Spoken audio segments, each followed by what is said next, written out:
likambo mabele mame guerre une dimension mususu guerre sur le plan spirituel, sur le plan ancestral et sur le plan divin tozali et sur le plan physique nyonso do siko RDC tout ça complet et yango wana mikolo koya bokomona ke ba congolais ba kotelema ba kotambola na ba mandala na banzela. Vive la République, vive l'Éternel, vive la République démocratique du Congo, vive l'Éternel. Voilà comment les Congolais vont commencer à dire. C'est vrai, la Kinshasa, tu as des problèmes, tu as des inondations, tu as des difficultés, mais na est mais pas si les Congolais.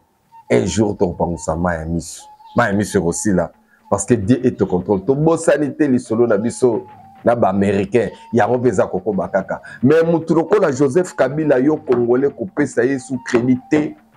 Celui-là c'était un arnaqueur, il nous a arnaqué parce que mbote cher internaute, mbote ba congolais, mbote bana monde entier, merci na tindika télévision ndenge bozali belé na confiance bopé sarabiso ya on peut ça la rakebiso peut ya verbino te on peut se bino basango ya République démocratique du Congo, surtout ya Kinshasa en particulier tozali ensemble tout à l'heure pour la solo la masolo ya mboka na biso basango ya este ezali ndenge nini congolais aza komi poser ba question congolais mingi baza na vraie information te wana peut-être ya solo na prévenara ba obalandaka biso à travers tindika télévision à travers soro moniteur condimate. Tu es ça sango bala mutolobaka ke mikolo koya vraiment bokozana na ba information à lokuta meke. C'est vrai les apena ya solo lokuta leki mingi et surtout que toza période de guerre. Alors adversaire lingaka toujours a créé climat de désinformation médiatique ya makasi et puis kolukela biso makaboba puisque yé bagné o basi ba pakolier na nzoto leki belé akomi kolukana to kokabola yenye o solo leki pasi leki. Alors vous allez belé, prenez vos chaises calmement, il y a solo la loi allez belé pe o boromona lelo boko comprendre pena que ma bekoti tout recobi pena likambo mabele mabele na biso. Voilà pourquoi tant on a exhorté toujours bolingo ya Congo na ya ba congolais kolanda soutane ya sango te ke po ezapembe sango mutama solo ya kati ya kobatama ebele akozwa mbongo epa banguna pona ko condamner biso ko condamner gouvernement ko vilipande biso mais ko exonérer bapaya, c'est-à-dire que aza ko épargner bapaya or bapaya nde baza cause bango baza kosala biso mabeme moni ba pasteur basango na biso ya missioni ne ya catholique basangani bakende ozwa mbongo epa ba rwandais epa ba ougandais epa ba kenya epa ba ngolais babundisa ekolo na bango moko bandeko tozoyeba te est-ce que bato yo baza na musala ya kubundisa ekolo te yango bozaki komona tout le temps maman Olive Lembe kobina la cardinal Mosengo ese bino momona kobina la mbongo ese bino momona makambo bo salem bazwa catholique mobimba batia bango na pochi na bango yamoni mikolo koya makambo ekobima la catholique wana catholique ba secret kobima basango ba kosala pe ba ral bol d'ailleurs c'est bandi et belé ba se ba biandi kobima na ba réseaux sociaux kosala ba ral bol, comprenez. Merci na Junior Kapaya d'abord, grâce à lui Mikolo na benga maestro, le grand réalisateur Junior Kapaya akola kisabino même ndenge kisasa eko tongama na banzela na babisika ndenge na ndenge grâce à tindika bozali très bien servi na tozana guerre mais Tshisekedi ako tonga bongo bato ya munoko batonga gini ni batikeli biso parce que so Tshisekedi to ndo na tanga biloko ya tongeli dans peu de temps et l'équipe belé mais diabo sur sa personne de l'équipe makasi parce que banguna ba préparaki campagne makasi pour nous déstabiliser biso. Merci na Rife Kisombe, merci na Mama Yohan, merci na Rife Mayayo, merci na Eric Mouzadi Batulanga, Nicolette Mwasi Pembe a ratakate, azape wana nzinga, vienanga tumbakolesha tout l'état. Lelo, ndegeza boye, Mama Laurence, Mboka eza robe bambo eza royinda. Bawazalendo musala kitoko sur terrain franchement. Oui, puis pourquoi Bawazalendo baza difficile à acheter et il faut créer Bawazalendo bis parce que bango a besoin de bon côté. bango bana besoin ya hôtel l'état beauté bango baza ko sauver mabele na bango puisque bango ba yebi ba quoi à côté na bango. C'est là où il y a la différence avec bato mosusu. Les politiciens sont dans leurs intérêts. Nos généraux et colonels ba yebi que baza na bango bato Kabila na Kagame muta créer bango ba bana ko travailler toujours na ndenge ya ko saboter baningi te prouesse moko ya solo solo monana parce que ya ko ma victoire ya Tshisekedi. Or Kabila na Kagame, par exemple, l'information na Otikozwa, gouverneur militaire ya Ituri, ayaki séjour na Kinshasa. Et là, et ça n'a pas si. Alobi va proposer 10 millions de dollars à libérer Ituri. Na Batouana, à Boyi. Yango bomoni na yebisa kabilo ke chiri moi mi wa kufio yo. Cause ezali. Ba bando mingi to monaki ba officier ba ko tikaka mboka cause ezali. Imagine toi un colonel va proposer 500 000 dollars. Effectivement faut tika mboka et puis non seulement il va proposer 10 millions de dollars mais ba bishi au-delà 10 millions et le recéder ton maxelo mususu. Heureusement za patriote atali mbongo rolia mais aussi là mais mboka ndi kokende à sauvegarder mboka. Aza iturien peut-être. Le boy Aza iturien, il pouvait accepter l'argent et puis partir. Mais qu'est-ce qu'on constate avec Bande Konabiso qui vous tient? La plupart, parce que la plupart des officiers batinda na Est kuna, na ba Bukavu, na ba Goma, na ba Nord Kivu kuna, la plupart baza ba originaires ya kuna. Mais qu'est-ce qu'ils ont fait? Ba trahir mboka devant mbongo, so ba pesi ba mbongo, baza ko céder ba mboka facilement parce que Kabila les a promis que ngana roya Bossala Bobisola Kagame tu vas maîtriser la situation. Cette fois-ci le Voun et les Wazalendo le vrai, dans le les Wazalendo bah vrai. Botala bango awa ba outi ko récupérer Kibati na Mouja non loin à 17 km na Goma. Et puis porte-parole il y a armée na Est kuna lieutenant colonel Njika Kaiko azaki na bango père.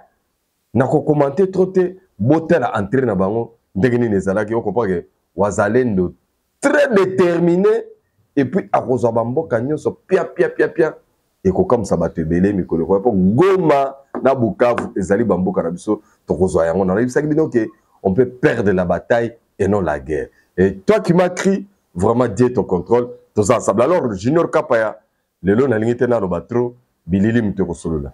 Tiens bango ba Wazalendo grâce à Kage déjà depuis Bukavu. Nous avons réussi quand même ces images. C'est parti.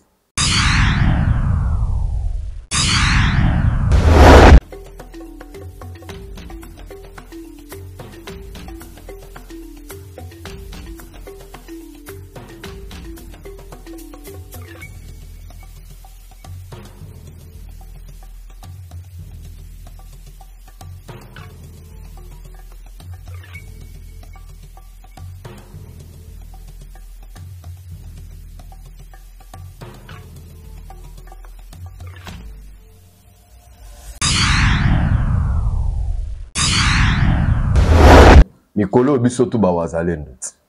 Na pesi Zakari Bababaswe. Na pesi Zakari Bababaswe raison. Il était le tout premier à son temps. Ya koloba Kabila zala clair. Le loto boni clair. Et là on s'en va pas si mutuloko la Rex Kazadi.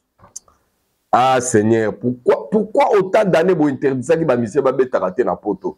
Soki boye ba ki ke bino bato bozali ko interdire ba mission ba beta na poto, bo grene ko sopana na ba kolo ya Kagame bo ni ba pena ke donc, il y a Rex Kazadi de Zoko, c'est dit que Boké qu'on signe accord na Rwanda pour Tshisekedi d'assa le côté pour former armée. Oh, Wakacha, Rex Kazadi, Jean-Jacques Mamba, oh Balouba Bakasayen. Puisque tant que ça va te dire, Bino Balouba Kakasima Tshisekedi, qui vous a dit que tous les Balouba sont derrière Tshisekedi? Les Balouba qui sont derrière Tshisekedi sont derrière la patrie. Et vous ne verrez jamais les Balouba sortir. Oh non, nous, les Balouba, nous les ressortissants. Non, vous ne le verrez jamais. Ils sont pour le pays. Et d'autres Balouba sont avec Kagame. Vous ne voulez pas écouter. Bawazalendo Basiliki Mabe Balobi Likambwa Mabele, cette fois-ci c'est fini. Tozala Nzambe, Nzambe Azana contrôle. mais bokoko pezali. Alors ba wazalendo awa baza ko évoquer ba koko pour que so ba koti na terrain ba ça c'est zo ba monter.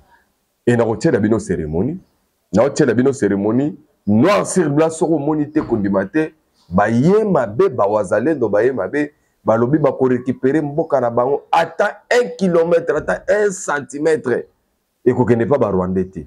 Est-ce que yo posa l'esprit wana to yo za madoué déjà na banguna ya ba Wakancha ba Corée Nanga ba Joseph Kabila ba Olive Lembe ba Polo Kagame ba Sultani Makenga yo za na bangonde. Dommage. Alors landa ba wazalendo bon tukutana juste après, c'est parti.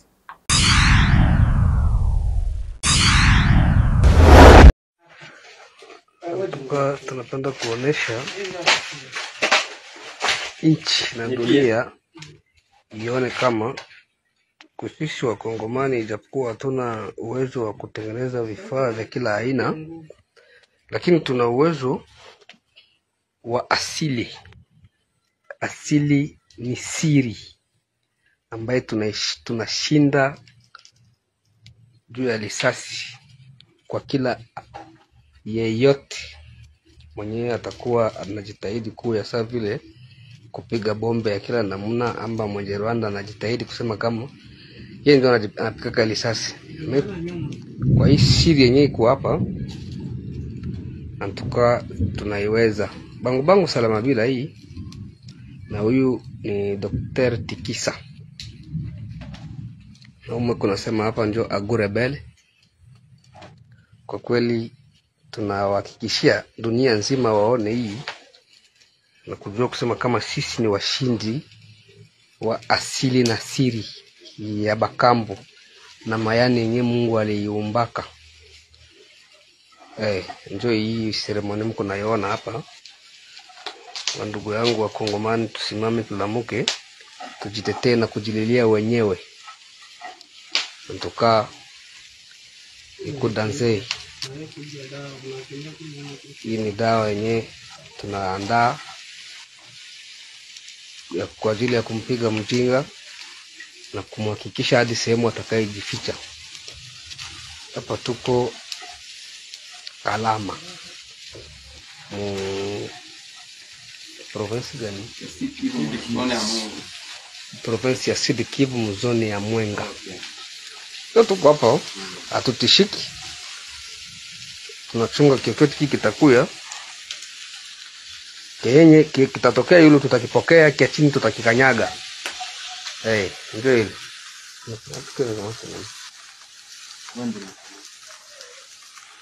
Ndio ongea tena.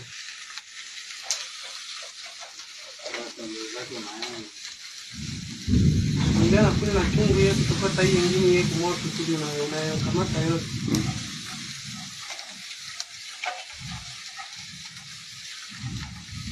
Naongea na wewe. Hapa sisi ni wazalendo kutoka Maniema, tunakuja kupambana na adui.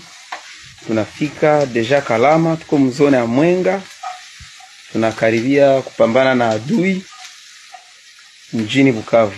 Hatuogopi, kila mtu anaona, atashuhudia ambavyo tutatenda pale mjini Bukavu. Hatuogopi adui, tutampiga kwa namna yoyote. Hatuogopi masasi, hatuogopi mabomu, na toa kila kitu. Hata ya juu ya chini tunabomoa. Huu ni munganga Dr. Tikisa kutoka Maniema. Kizani mnaona utaalamu wake si wa kila mtu. Huyo ni moto ambao uko juu ya kichwa yake, na tunaendelea kutengeneza madawa kupitia ule moto. Wale wengine ni wazalendo kutoka Maniema. Ule ni kiongozi wa vita, usimuone vile. Hii ni madawa. Mungu na pale. Ndiyo. Sijui kama mtaogopa watoto kama mtafanya. Nadhani mabunduki yote Mungu nayo pale. Mabunduki zote ziko. Nitaweza. Hapa kabisa ni sawa kabisa. Hakuna shida hata moja. Pale risasi haiwezi ingia. Tuko juu. Agurebel. Ya yunu nitakipokea Ya chini. Kanyanga. Hii Rwanda. Hapa tunaelekea Rwanda. Ambia Kagame tunakuya. Hii yote Mwambie ajitayarishe. hii yote ikaisha watoto na wengine yo ile Tanga kila kile tutampata adui hadi mpaka wapi? hadi Rwanda. Okay. Kama funga sasa.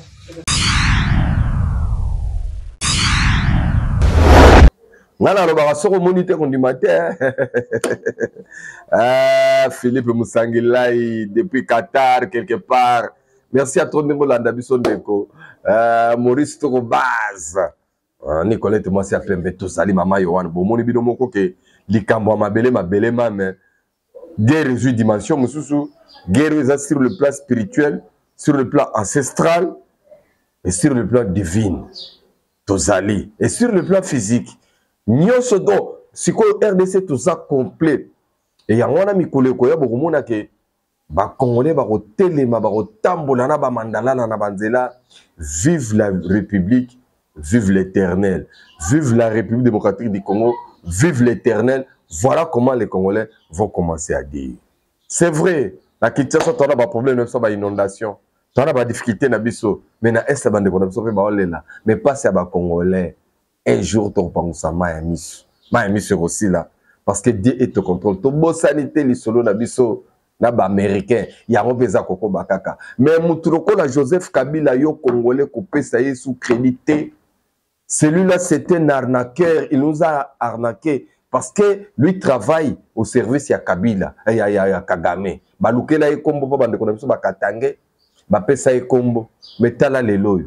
Et na mona boye mutu mo surtout ki na pongi kombo na yo Olivier Kamitatu. Oh, to komi comprenez fédéralisme. Ah, mais bien on téléménagi makambo ba changer constitution. Fédéralisme on comprend pour bien balkaniser les Katanga pour Moïse Katumbi ba négocier on la pays. Bon, to kokoma na biro wana te, vous allez échouer lamentablement. Et puis bato ba ifoka kabilo kwa okuta kaka. Bato ba na nationalité douteuse, mutu wa Olivier Kamitatu. Papa na yo mwindu, mama na yo mwindu yo mwana métis. Oh, Olivier Boka Musaka biso Olivier Kamitatu. Un ancien président de l'Assemblée, un ancien ministre de plan, un ancien cadre de MLC, les lois comme Moumemi Malette, un ancien gouverneur, un ancien président de l'Assemblée, comme Moumemi Malette, oh, intellectuel, français belé, n'importe quoi.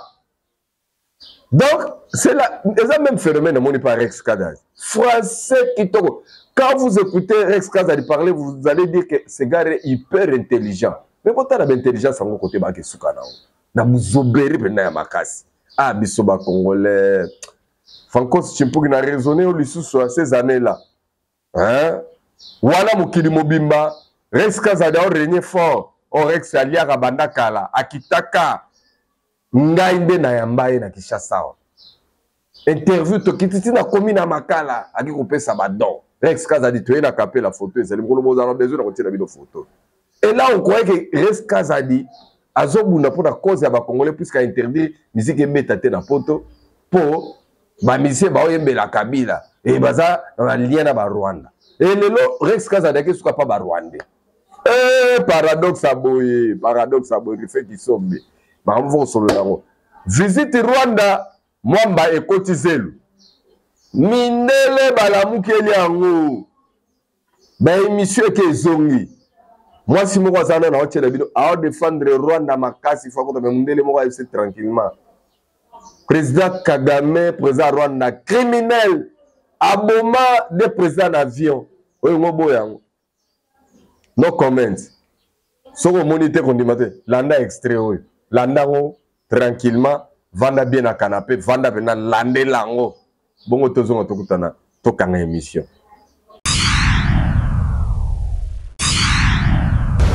Enfants, pour les adultes. Vous y retournez là ou pas?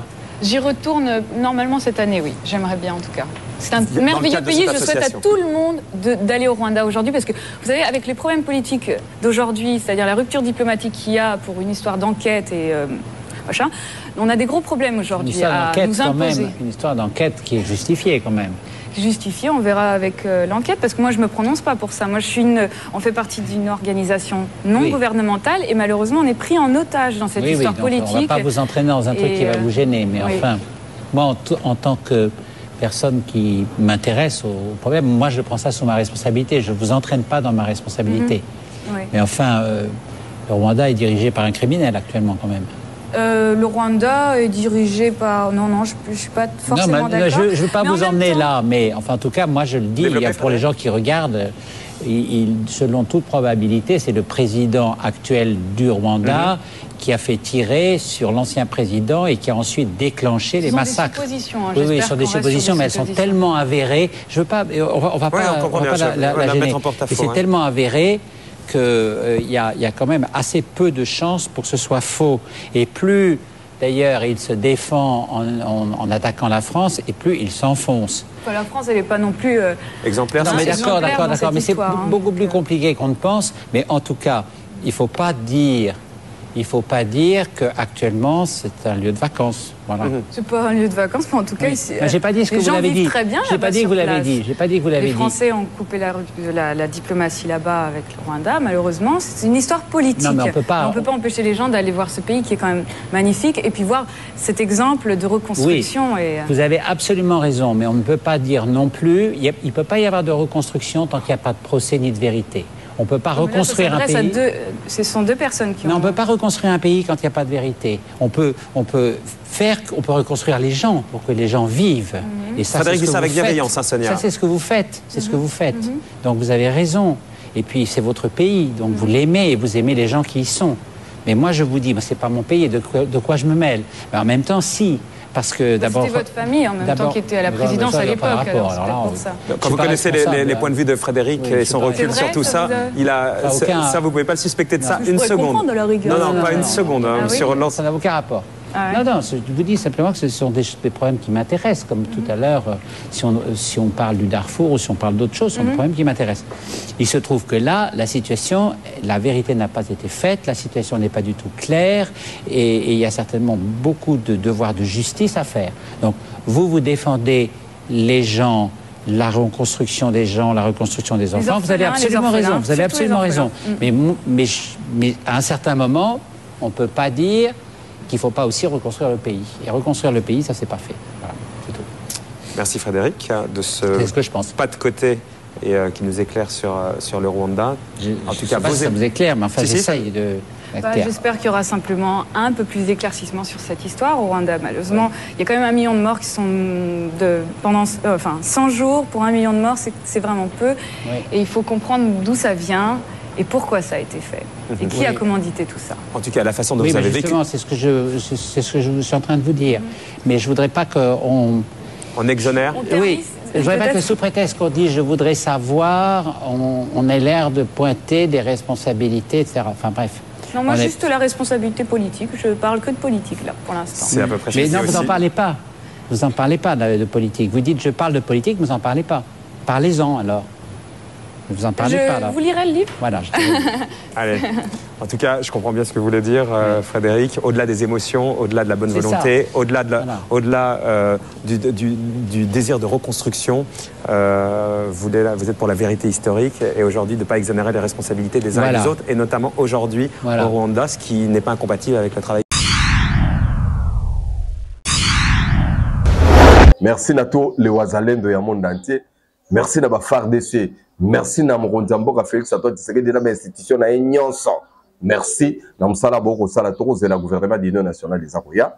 Merci à Binondere Boulandi. Oto Tiaka Bino Poto Bozalana éveil patriotique parce que Congolais tout côté Azali Yebeloni Rosala Poto Sikola Mboka na biso.